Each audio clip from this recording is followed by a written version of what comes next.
Hey guys, I just wanted to upload this video really quick. I don't have a lot of time, but I came up with 5 tips that will make you a better Catan player immediately. It doesn't go into too deep, it's pretty basic. Of course, every board will be different, but these are just 5 general tips or tricks that will make you a better Catan player immediately. So I'll start off with the first one. Aim your roads towards the border of the map.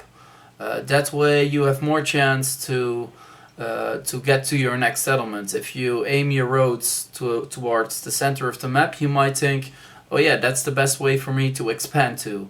But what happens a lot of the times is that the players that place their initial settlements after you will block you.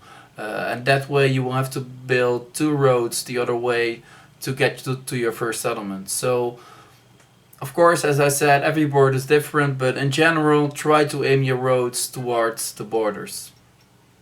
So, second tip. In early game, you have to try to value the resources lumber and brick more than you do value ore.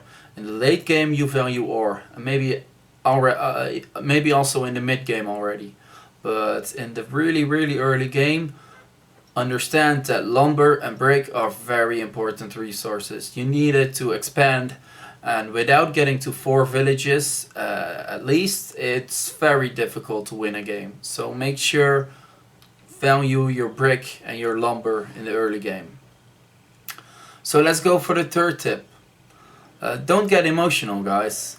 A lot of times I've had it happen to myself. You get blocked by another player, or maybe you want to do a trade but another player also wants to do a trade with the guy who's offering it, and he chooses to trade with someone else, or whatever happens, someone steals from you while you were very close to your first city or whatever.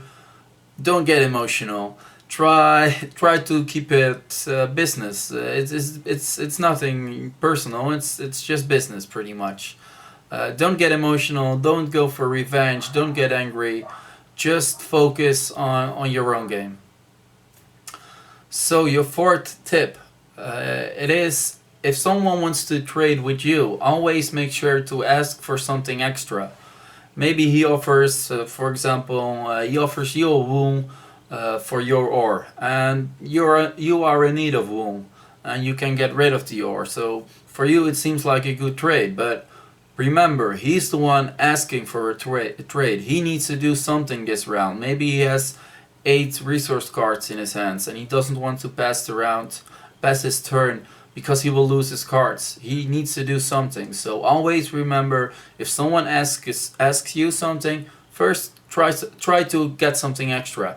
If he doesn't want to do it, you can go back to the original trade offer, but ask for something extra. So the fifth and last tip I have for you guys: know your development cards. It takes maybe some time to remember them, but it's pretty easy. You have 25 development cards in total. 5 of them are victory points. 14 of them are knights, and 6 of them are special development cards, which you have 3 of. So you do have 2 monopoly cards, you have 2 road building cards, and you have 2 years of plenty cards.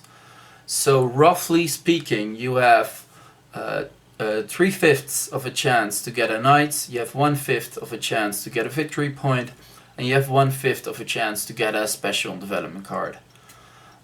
So when you know there are a lot of knights out of the game, or a lot of knights played out on the table, and you don't see anyone who still has a victory point card or a development card in his hands, you can go for a victory point card. So you can at least expect that the chance of you getting a victory point card is way higher as normal. But it's just a general good thing to know your development cards. Know that it's about 1/5, 1/5, and 3/5.